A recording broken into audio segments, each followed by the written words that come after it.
All right, hey guys. All right, so I was just finishing up my back garden tour of what we're going to do for the winter, but I wanted to let you guys know that there's actually some cool stuff that grows that people think are weeds in the garden, but they're actually not. So right here is chicory. So you can make, I think there's a chicory coffee. I actually have saved a lot to use it as an herb during the winter.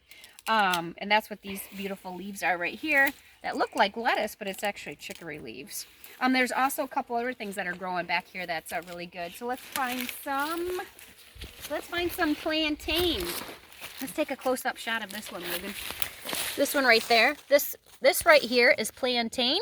So you can see it right here. So this is another herb as well. And so I've been drying this out and to be able to save it for the winter months as well. And you know, if you would like to know more information about some of these things, just go ahead and do a quick search. Medicinal uses for plantain or chicory, that would be awesome.